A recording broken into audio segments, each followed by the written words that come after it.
When I bought my brother a car for his birthday, he said, "This is trash, not a car." A year later, he needed my help again, but I had a surprise prepared for him. So I've been sitting on this for a while, but I need to get this off my chest because it's eating me alive. Sorry in advance for the wall of text, but this asterisk T has been building up for years. Some background: my brother Bobby, 28, has always been the golden child.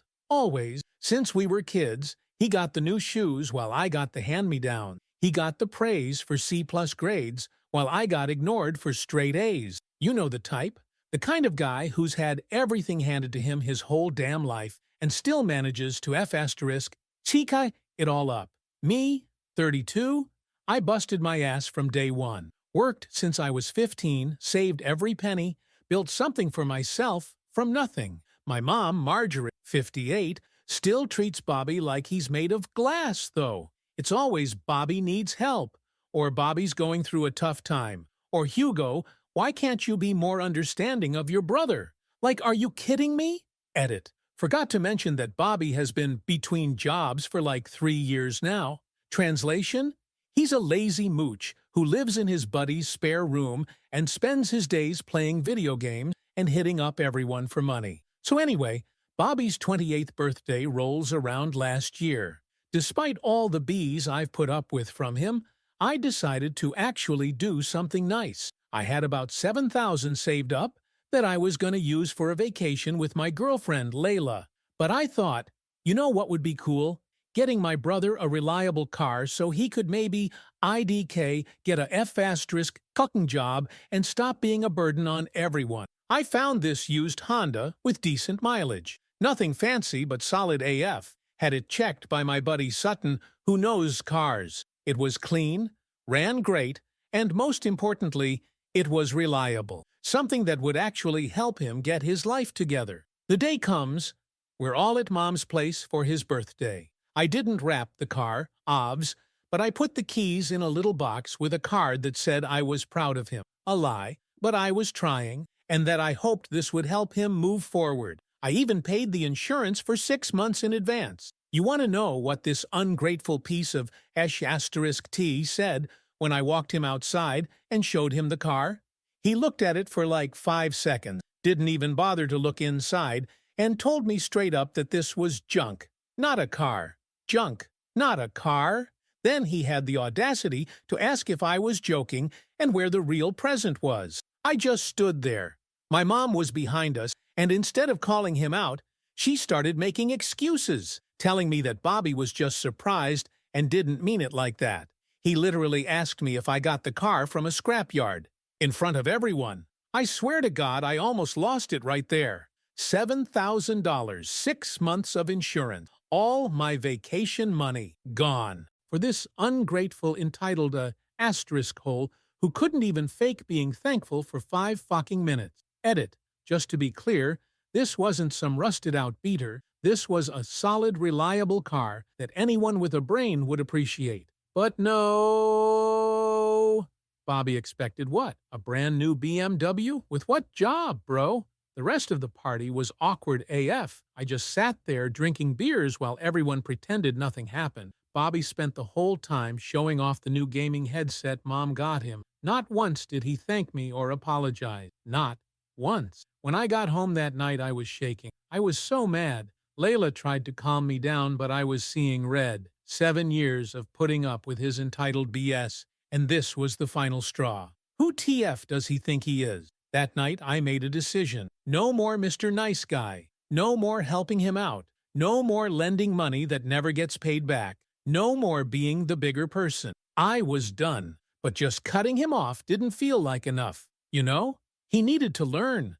To finally face consequences for once in his pampered little life. So I started planning. The next morning, I called Sutton and we talked for hours. See, Sutton's dealt with toxic family too, and he gets it. He told me sometimes people need to hit rock bottom before they change. And that's when it clicked. I wouldn't just cut Bobby off. I would wait. Wait for the inevitable moment when his life falls apart. Again. And he comes crawling back for help. And when he did, I'd be ready.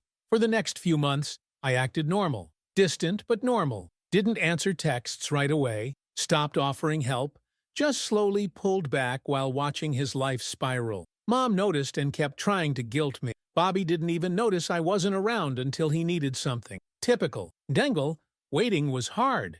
Every family dinner was me biting my tongue while Bobby complained about how hard his life was, how unfair everything is, how nobody understands his struggles. Boo F asterisk keeking who. Try working for a living. Then last month, my phone rings at 11 p.m. Guess who? Bobby, drunk, crying about how his roommate kicked him out, his GF left him, and, wait for it, his car broke down. The irony, I swear.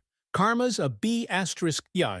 The moment I'd been waiting for had arrived. Time to execute what I'd been planning for nearly a year. I told him I'd help him out. That family is family. That I'd forgiven the car incident. All lies. Obvs. What I didn't tell him was the conditions that would come with my help. The psychological game I was about to play. The financial squeeze I was about to put on him. The lesson I was about to teach. So that's where I am now. Bobby moves in tomorrow. He thinks I'm his savior, his meal ticket, his safety net. He has no idea what's coming. Sometimes I wonder if I'm taking this too far, if I'm being too harsh. Actually, no. Fuck that. He made his bed.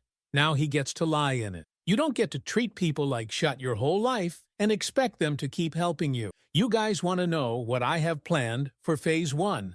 It's going to make that car comment look like nothing. This is just the beginning.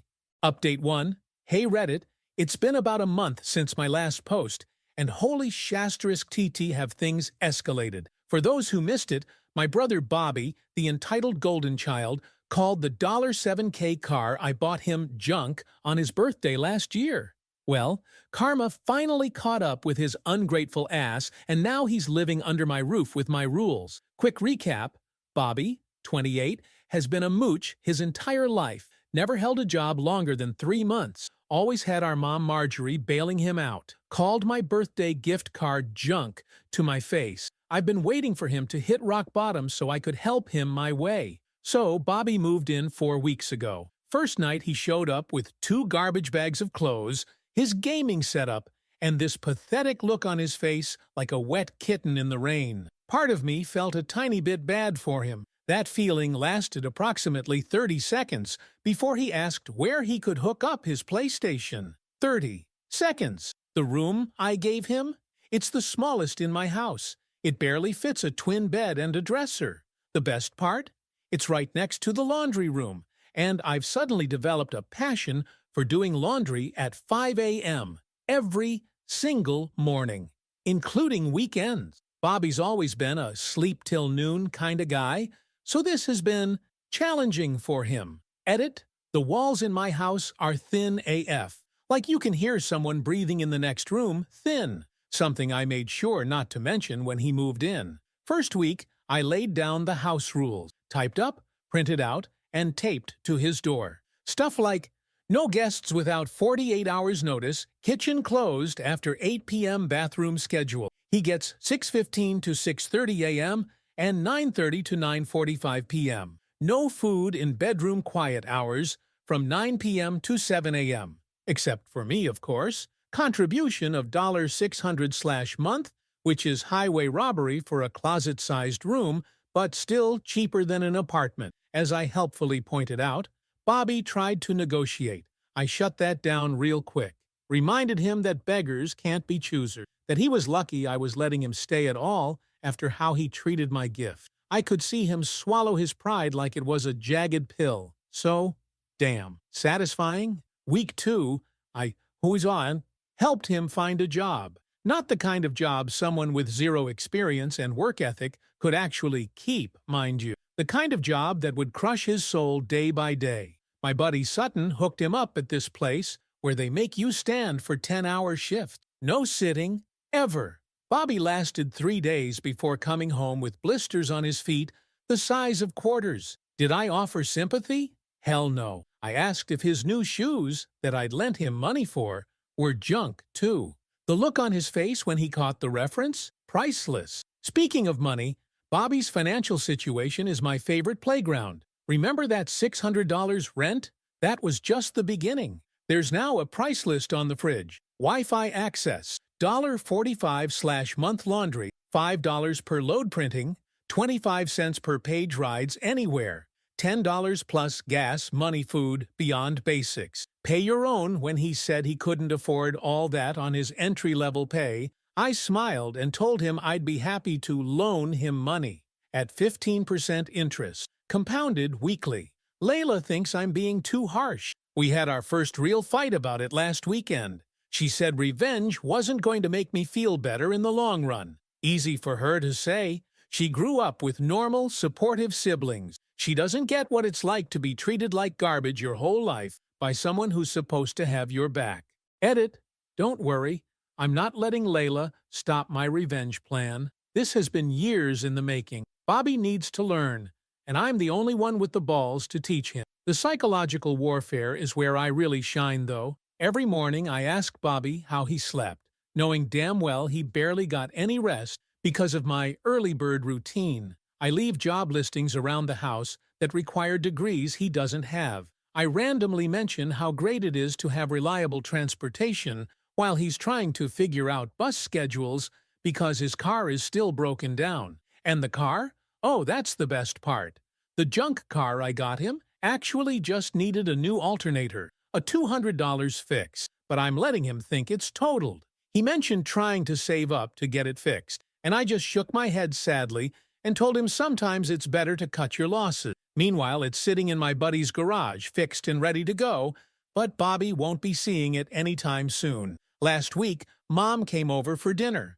Wanted to see how Bobby was settling in. I played the gracious host, laid out a nice meal that I made Bobby help prepare, but didn't let him eat until we were almost finished because he was on dish duty. Mom noticed the tension, but didn't say anything directly. After she left, she texted me asking if I was being too strict with him. I sent back a photo of the car from last year with Bobby's junk comment as the caption. She didn't respond. Bobby's starting to crack already. Found him crying in the bathroom yesterday morning. The water was running, but I could hear him through the door. For a split second, I wondered if maybe this was enough. If maybe he'd learned his lesson. Then I remembered all the times he got what I needed. All the times I was told to be the bigger person. Because that's just how Bobby is. All the birthdays where my gifts were afterthoughts while he got exactly what he wanted. All the loans never repaid. The car comment was just the final straw on a mountain of disrespect. So no, this isn't enough. Not by a long shot.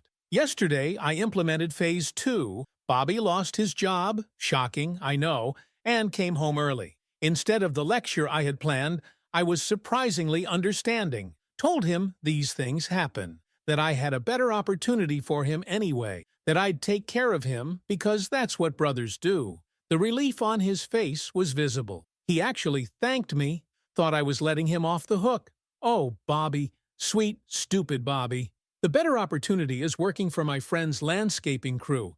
In August, in 95-degree heat, starting tomorrow at 5:30 a.m. The catch? I've already told my friend to be extra hard on him, to never be satisfied with his work, to make him redo tasks for no reason, and to report everything back to me. But here's the real kicker. I've worked out a deal where Bobby's checks come to me first for debt repayment. He'll get an allowance of what's left, which won't be much. Bobby has no idea that he's moved from a bad situation into a much, much worse one, that I'm systematically destroying any chance he has of building savings or escaping, that every kindness I show it comes with invisible strings that will only tighten with time. Phase 3 is already in the works. It involves our entire extended family, the story of the car, and a very public reckoning. Some of you might think this is going too far, that I'm being cruel. Maybe I am. But you know what? Sometimes lessons have to hurt to stick. And this lesson is just getting started. More updates coming soon. This revenge train has no brakes. Update 2. What's up, Reddit? Been around 2 months since my last update, and holy Shastras tea, you guys are not going to believe how this all played out. Some of you thought I was being too harsh on Bobby. After reading this, you might think I didn't go far enough. First, thanks for all the support on my previous post. Crazy to see how many of you have dealt with entitled siblings, too.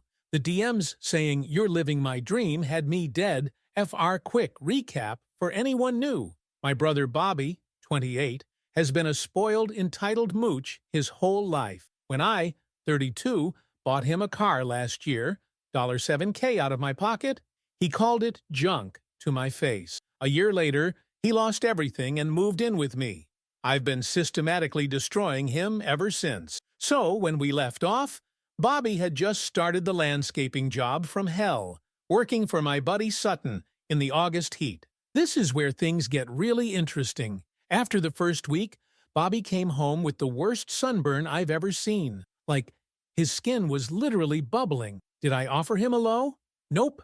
I casually mentioned that good sunscreen is expensive but worth it, knowing damn well he couldn't afford any because I was taking most of his paycheck for debt repayment. Edit. Some of you DM'd asking if this crosses a line into physical harm. Nah, I didn't force him not to wear sunscreen, I just didn't help. There's a difference. The financial squeeze was working better than I expected. By week 3, Bobby was completely broke. Like, asking me for toilet paper broke. I started charging him $1 per roll. When he complained, I reminded him that he could always move back in with Mom. Except he couldn't, because I'd already had a little chat with her. See, Bobby hadn't told Mom just how bad things got before he came to me. He told her he was between opportunities or some BS. So I filled her in on all the detail. The eviction, the girlfriend leaving him for his roommate, the car breaking down. And I did it in this concerned brother voice that had Mom eating out of my hand. The real genius move? I convinced Mom that Bobby needed to learn independence and that she'd be hurting him by letting him move back home. She bought it. Hook, line, and sinker. Now, Bobby had literally nowhere else to go. By month 2, Bobby had lost 15 pounds. The morning laundry alarms combined with the brutal outdoor work and the constant psychological pressure was breaking him down faster than I expected. He'd take these super long showers, which I started charging him for after the water bill came, and I could hear him crying through the bathroom door. Did I feel bad? For like 2 seconds. Then I remembered 28 years of his entitled *T and suddenly felt a lot better. The real turning point came at a family dinner 3 weeks ago. I decided it was time for phase 3, public humiliation. I invited everyone over, Mom, our aunts and uncles, even our cousin Norma, who Bobby always tried to impress. Told everyone I was celebrating Bobby's new start in life. Bobby was actually grateful, thinking I was finally showing some support. Poor naive Bobby. He still doesn't understand how deep this revenge goes. Dinner was going normally until dessert when I made my move. I had everyone's attention and started talking about how proud I was of Bobby for finally growing up. Then I smoothly transitioned into this story about how sometimes we don't appreciate what we have until it's gone. Like, for instance, reliable transportation. Bobby froze mid-bite. He knew exactly where this was going. I went on to talk about the car I'd bought him, the $7K I'd spent, the insurance I'd prepaid. And then, making direct eye contact with him the whole time, I repeated his exact words from that day, that it was junk, not a car. The room got so quiet you could hear the refrigerator humming. Bobby turned this weird shade of gray. Mom looked like she might throw up. Cousin Norma was glaring at Bobby like he'd just kicked a puppy. Then came the kicker. I pulled out my phone and showed everyone photos of the car, including the Blue Book value, explained how it had just needed a minor repair, mentioned how Bobby had expected something flashier, despite not having a job or any way to pay for it himself. One by one, I watched our family members look at Bobby differently. The golden child facade cracked, then shattered completely when our uncle asked Bobby what kind of car he'd been expecting for free. Bobby stammered something about a misunderstanding, but it was too late. The damage was done. As everyone was leaving, I overheard Mom telling Bobby she was disappointed in him. Disappointed in Bobby. Do you have any idea how long I've waited to hear those words? The next morning I found Bobby sitting at the kitchen table at 4 a.m., staring at nothing. He looked empty, broken. When he saw me, He asked in this hollow voice if I hated him, if I'd been planning this from the beginning. For once I was completely honest. Told him, yes, I'd been planning it since the car incident, that each little rule, each fee, each early morning alarm had been designed specifically to break him down, that the job, the financial control, the family dinner, all of it was revenge. You know what he did? He nodded, like he finally understood. Then he asked how much longer the punishment would last. And that's when I unveiled my masterpiece. I told Bobby I'd give him a choice. Option 1. Continue living under my roof with my rules, my fees, and my psychological warfare indefinitely. Option 2. Take the original car, which was fixed and parked outside, the look on his face when I told him this was priceless, and get the hell out of my life. Forever. No contact, no family holidays together, no reconciliation. He'd be dead to me. The catch? To take the car, he had to admit to everyone, in a group text that I would write, that he was an entitled, ungrateful piece of *T who didn't deserve a brother like me, and he had to do it on his knees. Bobby actually got on his knees right there in my kitchen, started crying and apologized, saying he'd do anything to make it right, that he'd finally realized how terrible he'd been. Was it pathetic? Yes. Was it exactly what I wanted? Also, yes. I stood there watching my once arrogant brother sobbing on my kitchen floor, begging for forgiveness, and felt nothing. No satisfaction, no happiness, no closure, just nothing. That's when it hit me. This revenge wasn't about making myself feel better. It was about making Bobby understand how it feels to be powerless, to be at someone else's mercy, to have your self-worth systematically destroyed by someone who's supposed to care about you. So I took the final step.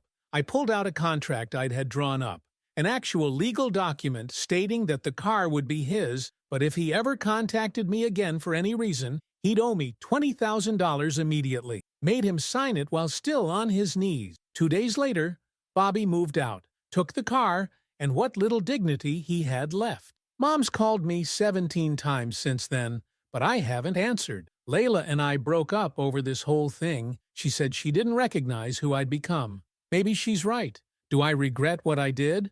Honestly, no. Bobby spent 28 years taking and taking without consequences. I gave him consequences, hard ones. Maybe now he'll think twice before treating people like disposable resources. Some might say I went too far. That family should forgive. That holding grudges only hurts yourself in the end. To those people I say, you didn't live my life. You didn't deal with Bobby. And you sure as hell don't get to judge how I got my closure. This revenge wasn't just about a car. It was about 28 years of being treated like I was worth less than him. And now, finally, that debt has been paid in full.